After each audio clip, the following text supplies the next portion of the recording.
Hi there, Wolt Chums. Before we get started with this episode, I wanted to share some exciting news.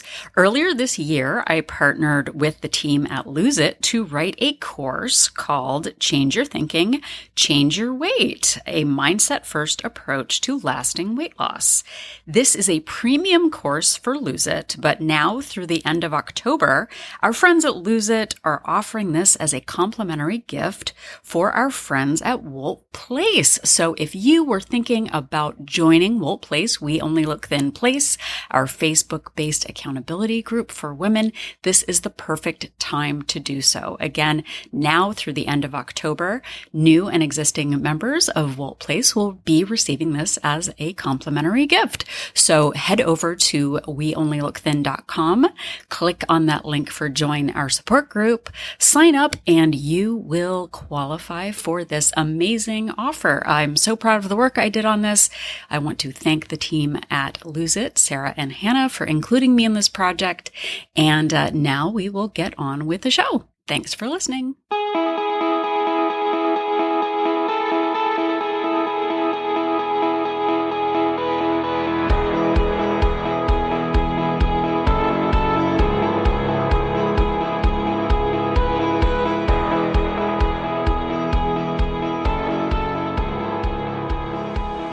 And welcome to another apprehensive episode of We Only Look Thin. I am Katherine Weigel. I am one of your hosts. I am a Tiny Habit certified coach, and Thrive Global certified coach. Ooh. I have lost 120 dreadful pounds.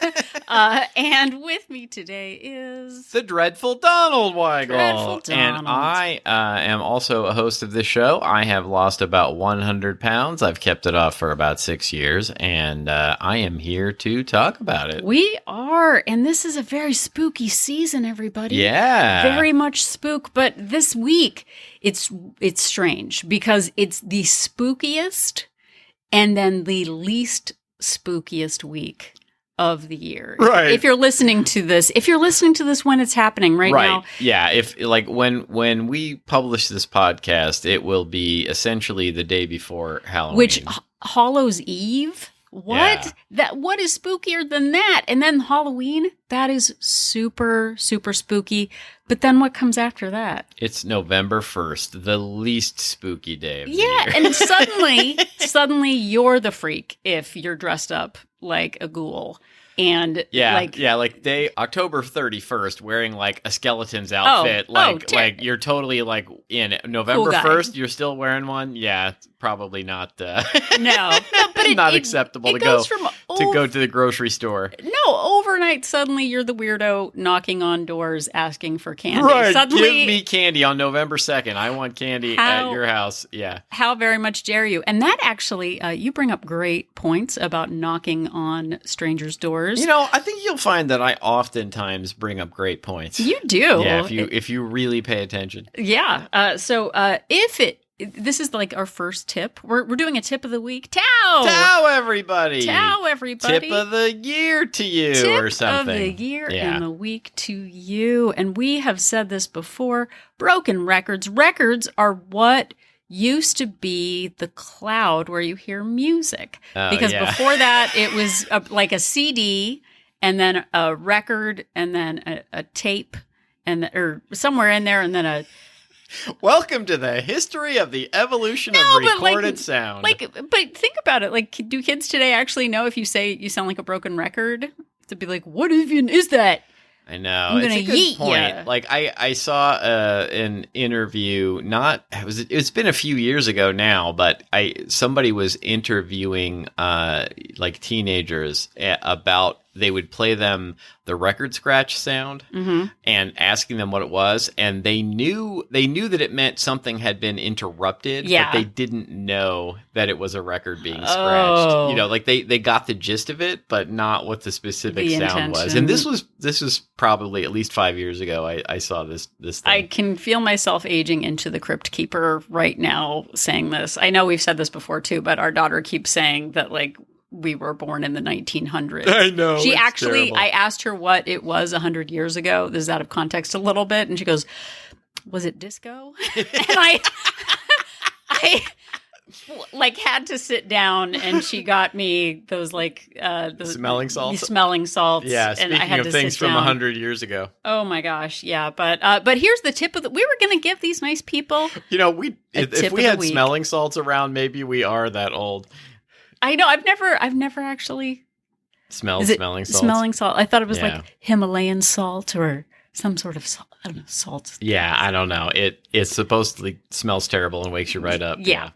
Maybe I need that instead of coffee. Yeah. It smells terrible and Let's wakes give it a you try. right up. I'm ordering some from Amazon right now. I bet you will. But here, let's go to Tao. Tao, everybody. Tao, oh, yeah, we didn't actually tell them what it was. Tip of the week to you. The tip of the week, we're going to say it again. We're going to say it now, is any candy that you're enjoying, indulging in. Yeah. And it's not October 31st. What kind of candy is it, Donald? It's just candy. It's just candy. Just as the guy, i.e. me, who wears the skeleton costume on November 1st at the grocery store and is looked upon oddly, you shall also be looked upon oddly. Be looked upon oddly. It's not Halloween candy anymore. No, you're just eating candy. It's not Wednesday candy. If you went around and got candy from trick or treating, or your kids did, or something, and you have it around, it's not imbued with magical Halloween powers that don't amass calories when you eat it. It's just you're just a person eating candy on November 1st. But you're not treating yourself to Halloween candy. I got to finish up the Halloween candy. No, it's Wednesday candy. It's Thursday candy. Just keep it in context. We are not saying don't enjoy the candy. But the last time I checked, Snickers is widely available. All of your boxed and bagged candies. You don't need to buy it on sale for next Halloween. You don't need to stock up for Christmas. Just because it's pumpkin shaped, it still tastes the same. Yeah, it fills me with dread to think of all of the excuses that I made for years and years about why I couldn't lose weight, making excuses about gotta eat all the candy. Yeah. It would, all of the Keebler elves would be so sad if I didn't eat all the cookies. Can't waste all this candy. Can't give this candy to somebody else. Can't afford not to buy it. Yeah, can't afford not to eat all this candy. Well, we have it. It has to be eaten. Don't want to waste it. But all of that just led me to dread the scale. Yeah. Putting on clothing at the holidays and beyond, not having stretchy things. So today I think that was the tip of the week. Yeah. It was the tip of the week. Well, you've like brilliantly started to transition into the main topic of the show, which is dread. Just like Paul Blart Mall Cop on his Segway. Yeah. I am zooming in to topic number 2, which is dread. Yeah. And we hope you are not dreading listening to this episode. If you're still listening, thank you. But we are going to talk about that November 1st feeling of dread and how it relates to our health and wellness goals. Absolutely. And, the first part of this you might be saying to yourself is, what is dread exactly? Well, I'm going to tell you right now. Thank you for the... We all have felt dread, but what does that actually mean? Well, the internet, when I don't even want to say Webster's Dictionary or Oxford, because I just typed in dread into the internet, and it came up with 2 very poignant and pointed descriptors, and I'm going to give them to you now. I can't wait. The first, dread, is to anticipate with great fear or apprehension. And it gave 2 examples, and I'm going to read them to you, and I feel personally attacked by these. Okay, first, the great fear or apprehension, as in Jane was dreading the party. Who dreads parties more than me and you? No one. No one. I'm not sure anyone dreads a party more than me. Like, I get invited to a party and I just immediately, the dread sets in. Yeah, well, we can talk about that maybe in the more dready part of the episode. But the second one, and this one I felt was like a stab to the heart. Maybe the Google internet is listening to us, but what are you going to do? The second one was the anticipation or great fear. And that, the descriptor it gave here, watch out, The thought of returning to New Jersey filled her with dread. Now, come on, internet. I am looking forward to going to, that's come not cool. on now. Yeah, I lived in New Jersey for 10 years. I'd be happy to go back there. Look, I'm just saying a lot more people dread the dentist, but maybe there's some sort of like the dental convention union or whatever they're called. Maybe they they paid Google to not have dentists as the thing, or tax. Our dental listeners, you're doing a fine job. Our dentists, yes, we are not anti-dentites. But yeah, being the dread of New Jersey, no, that's not what we're talking about today. But it is that anticipation and fear or apprehension, that sort of living in the future, not in the moment, is where dread lives. But dread can come in many forms, and it really does impact our ability to focus on our health goals. And we want to talk to you today about understanding dread. Oh, it's such a fun topic. Yeah. Well, it is. Look, it's still the Halloween season. Yes. So I don't know why I suddenly went into. Yeah, I know. Yes. It's like your spooky narrator voice. But there are lots of different kinds of dread. There is the long-term dread of absolutely hating a big thing, like hating the idea of doing a particular plan. There is the dread that comes along with the anticipation of a dreaded task, like going to a party or filling out, tax forms. And then there is the dread that is specific to the day. So we're just going to sort of break apart sort of how to think about the big fear, and then how to adjust your expectations of yourself on just those little times where you're like, I don't have time. And hopefully give you some tips to get past your dread and do the thing anyway. Yeah, because all of this is sort of about mindset, and sometimes just the getting started is how we make the magic happen. So we're going to get started right now. So I'm going to talk. I think you are. I am talking. Okay, so before we give you solutions to how to manage your dread, what I want to do is talk to you about actually coaching yourself through the problem that you're identifying. Because a lot of times it can just be this amorphous, oh my gosh, everything feels like too much. So when we ask ourselves questions, we can help ourselves unravel the issue. So there are different kinds of dread. So the first question to look in the mirror and ask yourself is, what are you dreading, Catherine? Yeah. And do you have to look directly into a mirror? No. Or can you just ask yourself the question? No, maybe just ask yourself the question. But this might take a little bit of time to unravel, because when we're in the middle of feeling anxious and, negative, it can be hard to sit and really unscramble the problem. I just want to be clear to the listeners that they don't have to buy any special equipment if they don't have a mirror right there handy in order to do this process. Exactly. So is the dread coming from inexperience? Are you starting a new plan? Are you starting at a new gym? Are you starting a new routine? Is that dread just the anxiety that you have about being new at something? Because that can be really overwhelming, thinking about starting something new. I feel that dread so much. Like whenever I have gone to, I've taken yoga classes in the past, and I just am, afraid of looking foolish, and I don't want to do the wrong move or whatever. And the teachers always are understanding, and they understand new people, but I still I don't like to appear foolish, or even just, when I used to go to a gym, I would really study other people on a piece of equipment before I tried to use it, so that I didn't, look foolish on it. Exactly. So from a new job to a new gym, there's that anticipation of not being a pro at something yet. Is it just something where you have low energy right now? Is it a low emotional bandwidth? Is it time specific, the amount of time you need to put into something? Or is it the timing of something? There is a difference between 30 minutes and finding the right 30 minutes to do a thing. Is it a lack of motivation? Is it a lack of expertise? Is it boredom or novelty? Yeah. Like, where is it coming from? And only you can kind of take that apart for yourself.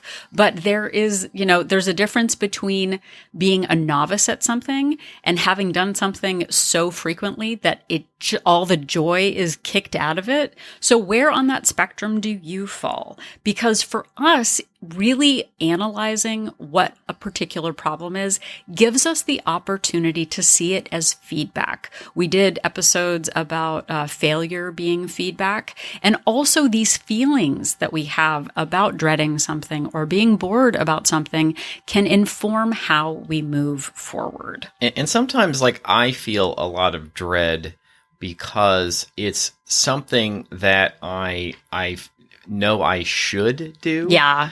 And I feel guilt and shame that I'm not doing it. And that it's this sort of self-fulfilling prophecy almost, where I feel all of that, and then it makes me not start. Yeah. Like it's counterintuitive, but it works like that for me a lot. So constant dread, like I'm dreading starting Weight Watchers, I'm dreading tracking calories. Yeah. It can come from a place of fear of looking inexperienced, and also fear of setting yourself up for failure. What if I get all excited about this? What if I start the new plan? And what if I'm not good at it? What if I don't lose the weight? What if I don't, I'm not good at running?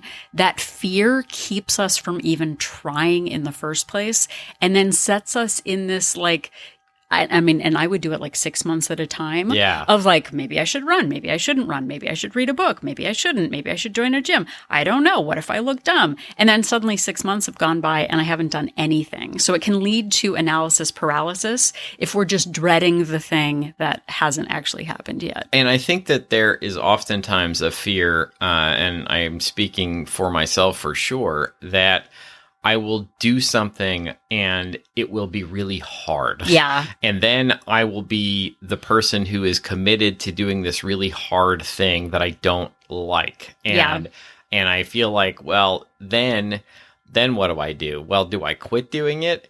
Well, that, brings up more thoughts of shame. Like, oh, well, I guess I'm a quitter. Well, and two, that I should want to do this. And that's a really important question to ask. Yeah. Is this something you want for yourself, or is this something that you're getting peer pressure for? Or, hey, you should really join the thing. Or, hey, I'm doing the 75 hard challenge or whatever. You should do it too. And then feeling foolish, like you're, what does this mean about me if I can't do this? And it seems like other people are having success. Yeah, absolutely. Yeah. So another thing to do when you're feeling dread all the time is really analyzing the season that you're in. Maybe something felt easy before and it doesn't feel easy now. That sort of like, why did it feel effortless to do Atkins 10 years ago? And now suddenly it seems way too hard. Really analyze and ask yourself, what season are you in right now? Literally and figuratively. Okay, well, right now in North America, it's autumn. It's getting colder out. Is this a seasonal issue? Is it a work issue? Health, family, stress, weather, financial? Really pay attention to where you are now versus where you might have done it in the past. When I did Atkins in the past, I was just graduated from college, didn't have kids, felt really motivated and energized and kind of in a lightning bolt moment. But I didn't realize that I would like to eat cake again in the world. And now I see that it wasn't sustainable because it wasn't something I was willing to do for the long term. Well, and I think oftentimes the first time we do something that is not sustainable, we don't realize it's not sustainable. Yeah. And so we can go into it and we feel like we can, white knuckle it or, use our willpower, our fortitude to get through it. And then we're like, oh, well, we had success on that, but we actually didn't have success on it because we couldn't keep doing it. And then we think about, well, I really should do that again because I really had that success. Yeah. And that's partially where the dread comes from, because you realize, whether it's, unconscious or not, that you weren't able to keep doing that, and so you're dreading the bad parts of it, the struggle, the willpower. That is such a good point. I mean, because I definitely isolated myself when I was doing Atkins and abstained from so many things. Oh my goodness! At the time, and that white knuckling, I think I misinterpreted that as that motivation as sustainable. And I think that that's a really good distinction to make about the like gritting your teeth and powering through versus it being realistic for a long-term solution. Nice job. You were right. You do say lots of good things on this podcast. I make good points every so often. Exactly. So then there's like Donald was saying, and he can speak to this, is that dread of something worked before and now it feels really hard, or now like getting back into doing yoga or getting back into tracking after taking time off, that can feel really daunting too. And that dread of, I used to be great at this and now I feel shame because I'm no longer at that peak performance. Yeah, I had a period of time where I was doing a decent amount of strength training in addition to just all of my daily movement, all of the walking and the steps I get. And the best shape of your life over pandemic. I know. And it's one of those things where sometimes, I say all of these things and then sometimes, I'm confronted with my own words and I go like, oh, come on, really? Like, I got to do that. And I very recently, just about 2 weeks ago, I've been saying to myself for a long time, I really need to get back to doing like push-ups and a plank because I am eating at a certain calorie deficit and the weight's not going where I would like it to. I'm sort of like, been semi stuck at a place and I would like to lose a little more. And I finally, like 2 weeks ago, we were talking and, there's this thing in Tiny Habits where you look for a prompt, like something that you do every day and you know that prompt is going to happen, and you say to yourself, well, this would be when I should do it. And at one point, my prompt was, when I get off the rebounder, I will do my push-ups and a plank. Anyway, Catherine and I were talking about this problem, and I said to her, well, you know what the actual perfect prompt for me would be is, like, right after I make my coffee, then I do it. Yeah. Because if I do the push-up and the plank before getting on the rebounder, I will be at sort of my peak energy level. And I said that out loud, and I kind of went, oh. Wait, that actually would be. Well, and you bring up a really great point about time. Is it the amount of time it takes, or is it the timing of the thing that's the issue? Is it practical for you? Because I think even in Tiny Habits, they talk about like, do a push-up after you go to the restroom.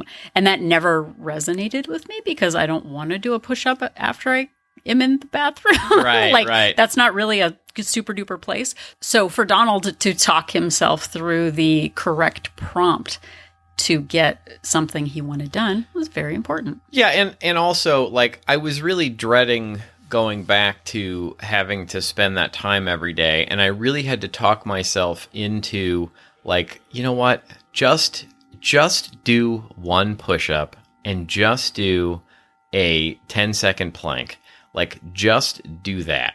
And I was like, okay, now I've got my prompt right after I make my coffee. I'm going to do this. And so I did the one push-up and I did the 10-second plank. And suddenly I was like, oh, now I remember like why I was doing this. That wasn't hard at all. And it feels so good when it's done. And like 2 weeks later, I'm up to, I think I did like 14 push-ups this morning. Oh my God, and right under my nose. I know, Where was And you still hadn't come out from the bedroom yet. And I did a 70-second plank. I'm up to 70 seconds already. Whoa! After just a couple of weeks. I remember the first time I came outside. I think it was like a weekend, and you were doing a plank.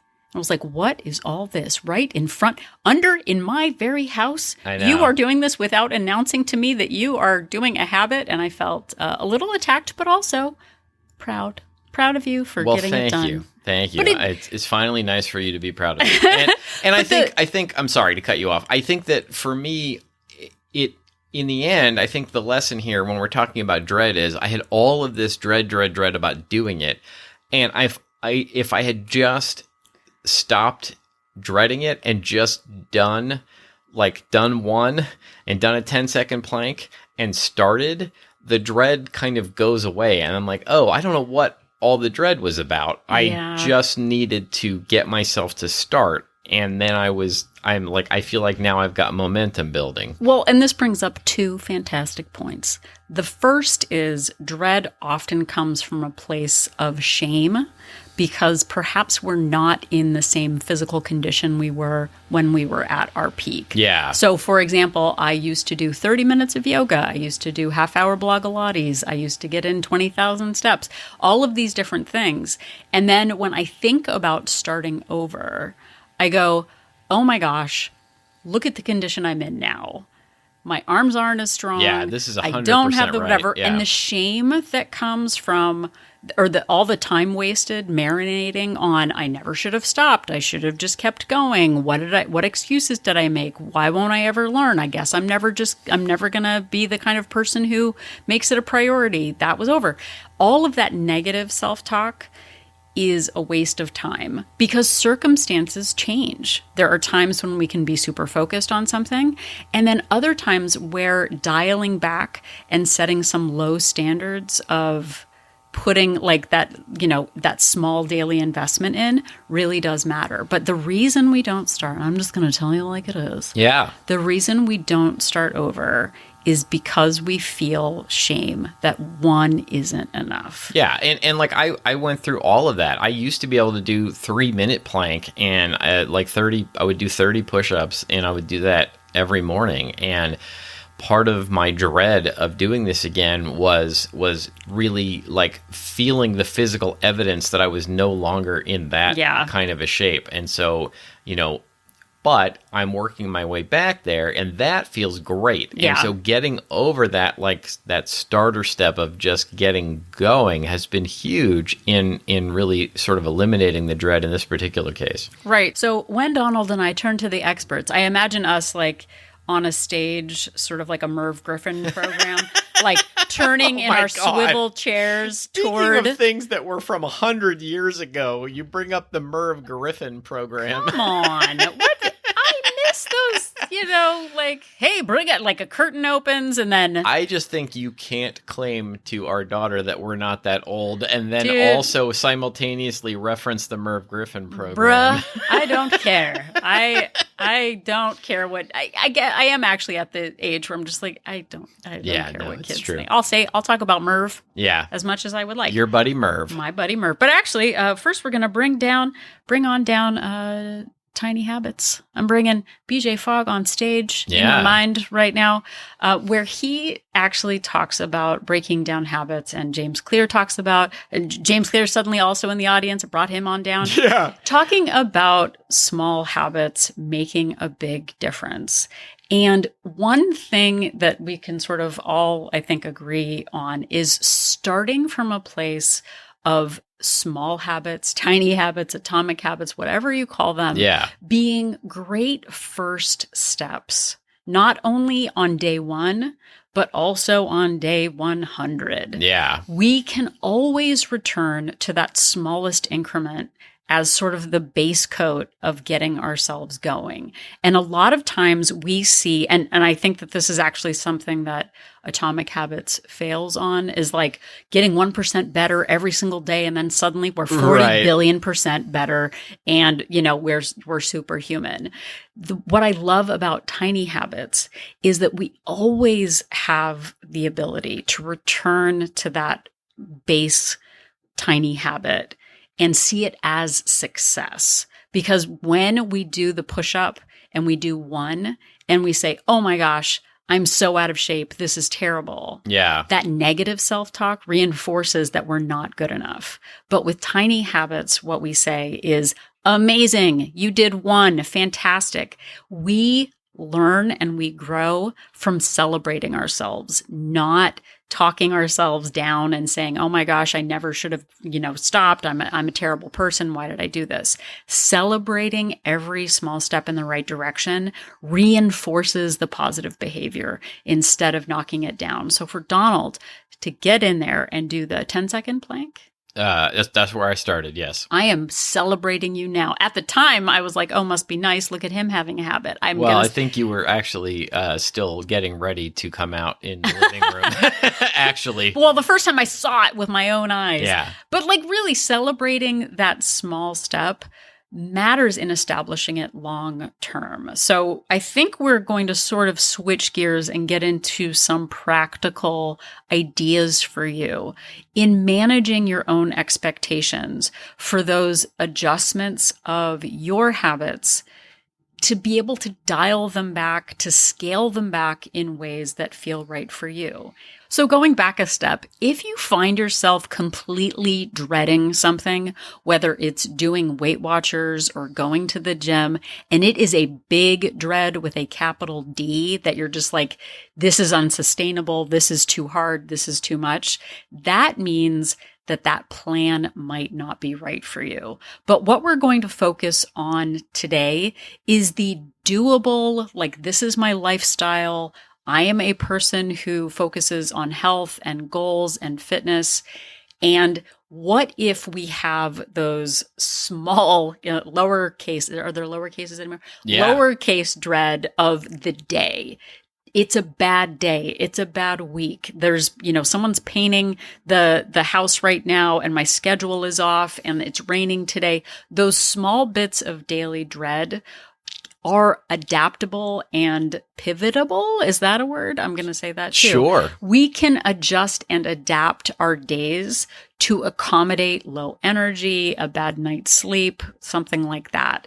And so we're going to give you some examples of ways that you can adjust your goals based on your current bandwidth for like the current season that you're in. Yeah. And the underlying idea here is to ask yourself when there's something that you want to do and you're also dreading it, ask yourself, how can you make it so that you won't dread it or won't dread it as much?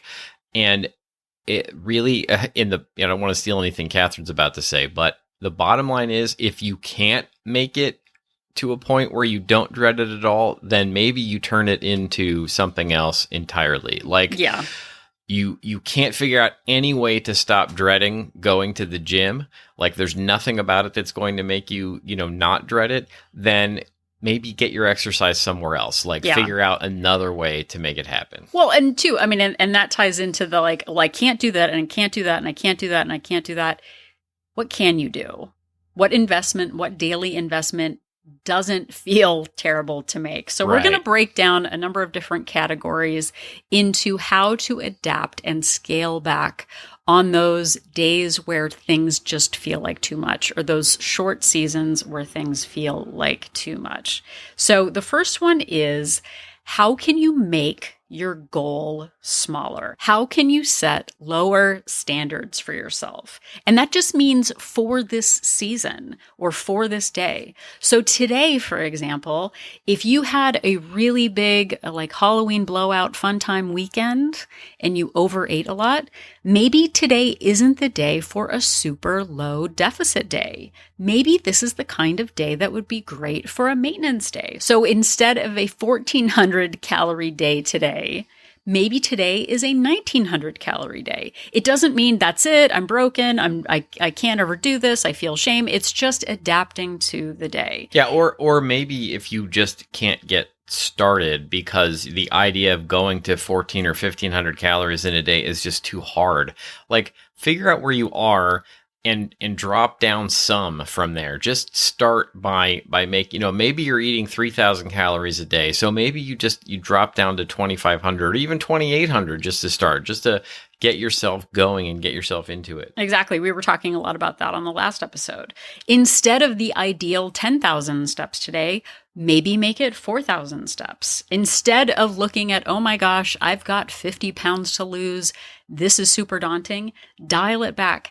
Hey, what would it take for me to lose 3 pounds. 3 pounds is doable. It's a short-term goal. And then you can always add another 3 pounds to that and another 3 as you go down the scale. That's what I did 5 pounds at a time. I didn't think oh my gosh, I need to lose 100 pounds. That is like a whole different person. That's a shark magically biting off my leg. Right. If I was lucky. Yeah. But 3 pounds. Still waiting for that magic shark bite. Still am waiting. So make that goal smaller. And another thing you can do is to reduce the frequency. If you're saying to yourself, oh my, the idea of doing this every day, of doing this particular exercise or eating this particular way, like every day is driving me crazy, like is making me really dread doing anything. Maybe you do it, you like try it 5 days a week, or maybe you do it 2 days a week or 1 day a week, like whatever you feel like you can handle to get yourself started right now. And part of that too, I remember when you first started this whole joint venture, you didn't even know it was a joint venture at the time. No, I didn't. We talked about working out, and we talked, I like how I'm saying we, and I'm looking at you. I was like, well, just saying like, well, I can't work out during the week. I don't have time to do that. Like, what? And I suggested, what about just weekends? Yeah. And doing 2 days a week is, exponentially more than none days a week. I know. I think we have, as human beings, have this, all or nothing attitude, and have a real problem being like, well, what is 2 days a week going to do? Like, if I don't do it 7 days a week, like, what's that going to do for me? I won't even get a streak. And just think about the fact that 2 days is still a lot more than no days. Well, it's 28% of your week. That is way better than none percent of your week. And maybe there's something that you're telling yourself you need to do 3 times a day. Maybe you just do it 1 time a day. Exactly. Maybe you're like, okay, there's a 30-day challenge. Well, the idea of committing to it for 30 days is, fills me with so much dread. Maybe you just try it for 5 days. Maybe you just try it for 3 days, and you see how it goes. And that maybe it won't be as bad as you think it is, and you'll want to keep going. And maybe it'll be worse, and then you can pivot and do something else. Well, and two, you bring up a really great point about auditioning habits. Like, oh my gosh, that means I have to do a plank every single day. Like James Clear says, 1% better every day for the rest of my life. Like, I'm not going to have a full-time job if I just plank my whole life away. But if I think of something as, hey, I'm going to give eating vegetables at every meal, I'm going to give it a try for a couple days. And then if I don't like it, I have the opportunity to change my mind on it. A lot of times we think if we go down a path, there's no reversing. And giving yourself permission to audition something new. Hey, you know what, this week there's nothing going on. It's nice and warm out. I'm going to try having a glass of water every day. Let's see how it goes. It's not a lifetime commitment. You didn't sign any contracts unless you signed a contract. Unless you signed a water drinking contract. A water drinking contract. Yeah. Exactly. So aside from the frequency, we can also reduce or scale the intensity. Instead of 5-pound weights, guess what? Doing no arm weights is also very difficult. Yeah. I made Donald wave his hands in the air like he just didn't care yesterday because I was trying to take a picture. You sure did. And after a minute, what did you say? I said, this is too hard. This is too hard. Turns out body weight matters. It is resistance and it works. You don't need a machine or a piece of equipment or barbells to make workouts difficult. Yeah, and it's another example of like if you can't do 25-pound weights, don't tell yourself that, well, if I can't do 25s, then I shouldn't bother. Like, any amount is better than doing than not doing the exercise at all. No, once I realized that I could adapt any workout to meet my needs, I don't have to pay attention to what the instructor is doing. I can take breaks. I can go at my own pace.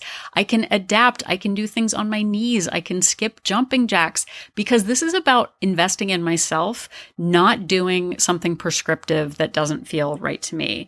And also, and this is a really big one on the food side, if homemade isn't right for you, buy it pre-made, buy it pre-chopped. Think of it as outsourcing an activity to a third party. If you had your own sous chef or your own, if Oprah has a cook, then I can get a cook. You know what?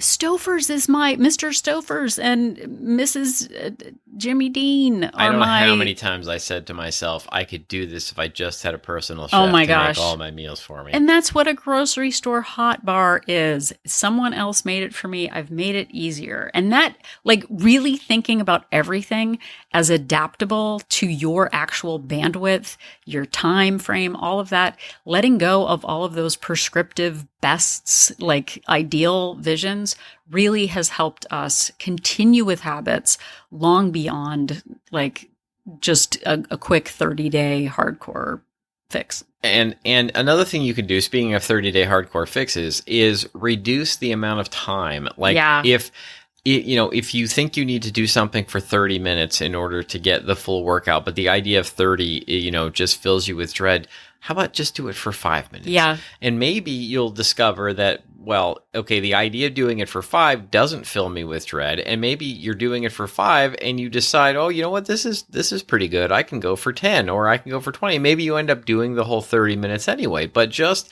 sort of promise yourself you're going to start with 5 or with 1. And then maybe you can cut out time in other ways. Like instead of, the idea of going to the grocery store and getting all of the ingredients you need to make something fills you with dread. Maybe you order your groceries and have them delivered online. Or maybe there's like a workout video and the video is 30 minutes or an hour and you just like feel like you don't have time. Just do the 5-minute warm up. Like just get started. Like do something and just keep your head in the game. Keep one foot in the ring, so to speak. Well, and that was a really big permission that I gave myself of just walk into the gym and walk on the or ride the elliptical. Whippy! Come on, ride the elliptical. Do the elliptical for 5 minutes. Or if I'm at home, just do the warm up before the workout and giving yourself permission to stop and celebrating that. Wow, what good luck. Like, what great fortitude I have to start it and know when to stop. So often we push ourselves so hard toward ideal perfection that anything less than that is, you don't have enough grit. You don't care enough. You don't want this enough. Yeah, that's one of my least favorite phrases in the English language is that you just don't want it enough. It drives me absolutely crazy. Yeah, and we end up injuring ourselves because we push ourselves too hard, or we compromise our own values or goals because we're trying to keep up with what someone else is doing. And pulling back to that, what can I do instead of, oh my gosh, I'm doing this out of shame or embarrassment, really is a huge mindset shift. And the final one on this, which I'm adding as sort of, we had talked about it a little bit before, is reduce the time or adjust the timing. What time of day or what spot in your day makes more sense to do this? For me, I do best when I work out early because I'm getting it out of the way. Yeah, me too. But finding that right time and that right prompt that makes sense for you makes a difference. Knowing that, oh gosh, like I'm terrible. And I actually did this once.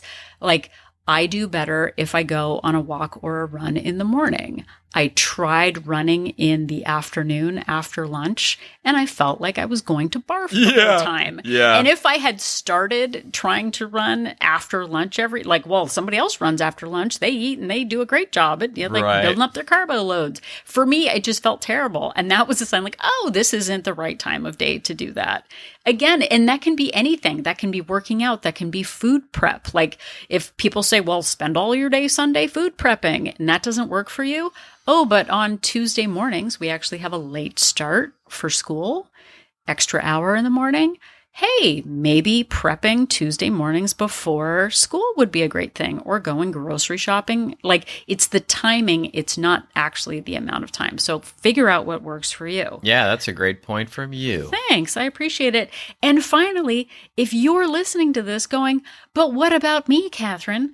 I'm bored. I am at my peak performance and I'm bored with what I'm doing. I've got more time to spare. You can always scale up. That's right. You can scale down and scale up. Yeah, maybe it's must just be nice. Maybe one day you're full of the Vims and the Vigors. Yeah. Which that sounds, he's got a case of the Vims. He's full of the Vims and the Vigors. And the Vigors. There are going to be these magical days where we are full of ambition and energy and motivation. And just like BJ Fogg says, ride that motivation wave. Come on and ride it. No, he doesn't turn it in. He did no such thing. Oh, wow. Come on, ride this train. Oh, and ride boy. It. Oh, wait, All suddenly right. it's a train and a surfboard. And an elliptical Wasn't there or some something. surf train video game that our daughter used to play? Oh, Subway Surfer. Subway Surfer. I think that's what it was called. It was called that. Yeah. But on those days where you're imbued with that extra energy, use it and be inspired by it and go the distance on it. But don't make the mistake of thinking that that is the new permanent normal. Those days come around. You might have a few days where everything is perfect. Use it to your advantage. But the day that you wake up tired, the day that you wake up like with a crick in your neck as you age, that's what you get, cricks in your, I actually made a little crick kind of situation. The days when you don't feel ideal, don't use that as the day where you're convinced that it's all over. Don't use it as, oh my gosh, I thought I was fixed, but I'm really broken and who cares? We have the opportunity to go, this is perfect, because I have been setting myself up for weeks to remind myself that I can go back to those small standards. I can go back to the tiny habit of just doing a couple push-ups, just doing the minimum amount of prep, getting in the grocery delivery, because that is always my backup plan. I always have that in my back pocket for those days where I'm feeling overwhelmed, where I'm extra stressed, where the weather is against us, where we have to work late. We can always go back to those lucky meals that we have in the freezer, that small walk at lunchtime instead of working out at the gym. We can always go back to that. And it's not a failure. It's being the kind of person who adapts and pivots as circumstances change, because circumstances will always change. Yeah, absolutely. Like, the one thing you can count on is that circumstances will always change. Exactly. And finally, the extra bonus in all of this is that there are going to be some days where you just don't do anything. Yes. There are going to be days that just don't go your way. Plans get changed, and that is all right. And that's where our good old friend mindset comes in, because what we do most of the time matters more than what we do every once in a while. Yeah, go into this like ahead of time with, get rid of that idea that if you break your streak, that it's over and that you've failed and that you're going to stop. Like, you need to get rid of that idea. I don't know how many times I would do something for how many days straight, and then I miss a day, and it's like, well, I've blown all of my progress. It's over now. I'm just might as well do nothing. Right. That is proof that we are just broken and circumstances won't go our way. But what we see it is as a pause. I am pausing my habits right now because I am under the weather, or there is some sort of thing going on at school this week, or I'm traveling for business, or there's a family crisis, or, hey, guess what? Something fun's happening, like Halloween. Yay! I'm pausing my habits today.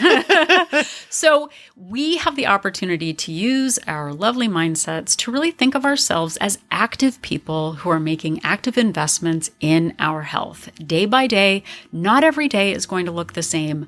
Not all of our energy is going to look the same each day, but we have an ability to scale based on our energy, our bandwidth, our time, the weather, so many different things. And when we go into something, seeing it as a pause or just an adaptation based on the day, the more likelihood there is that we will continue the habit instead of me stopping Weight Watchers 20 times because I felt like I hadn't gotten it right. We don't go back to the very beginning when we stumble. We pick up right where we are with the tools that we have, with the energy that we have, and we move forward. And we know after years of maintaining, if we can do it, so can you. Absolutely. So can you. And thank you for moving forward with us. We really appreciate you listening. We are grateful for each and every one of you. I know your time is valuable, and the fact that you've spent a chunk of it today listening to us really does mean a lot to thank Catherine you so and I. much. If you would like to spend even more time with us listening, all of our episodes are available wherever you found this one. We're available on all the major podcast platforms and also at any time on our website at weonlylookthin.com. Right. If you are the person that was like, I am ready to level up. I have heard about That's right. leveling down now and leveling up. You can level up by clicking on that link for Join Our Support Group to find out more about Wolt Place, We Only Look Thin Place, our Facebook-based accountability group for women. We are not a weight loss plan, but we are a place for accountability, check-ins, Zoom meetings, work on mindset.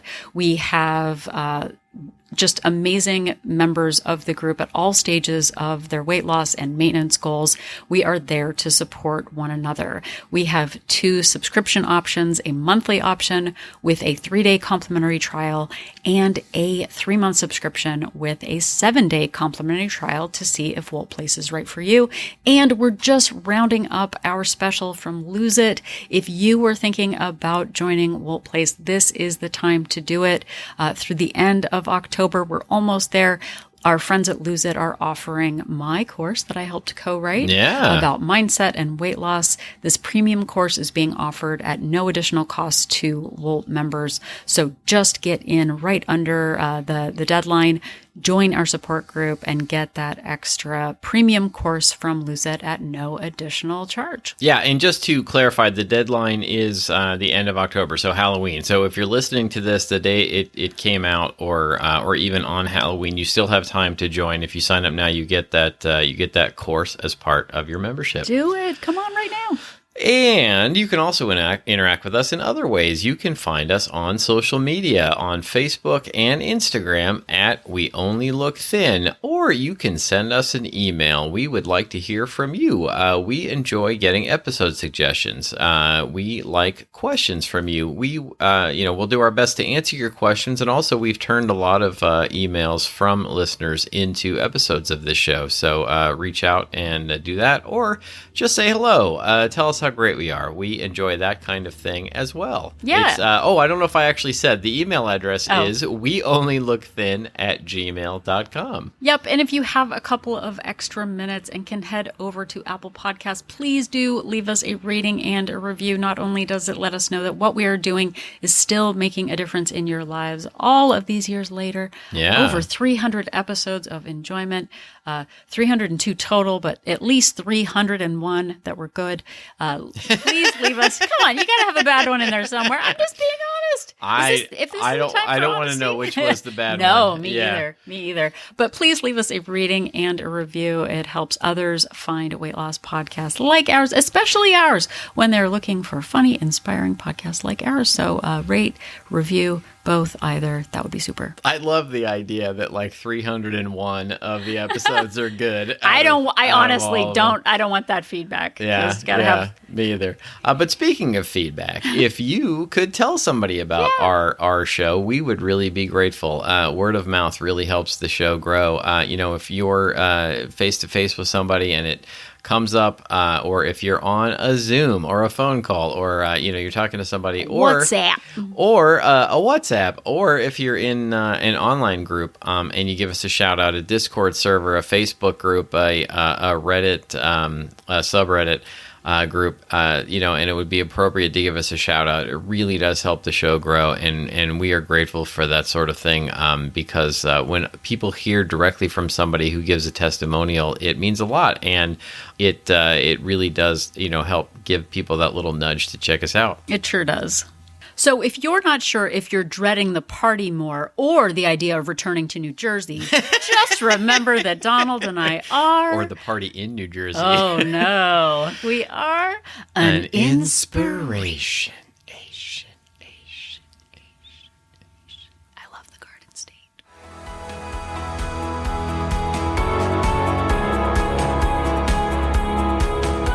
The information that you hear on this podcast is for informational purposes only. The hosts are not medical professionals. You should always consult with your doctor, nurse, or other certified health professional before beginning any diet or fitness program.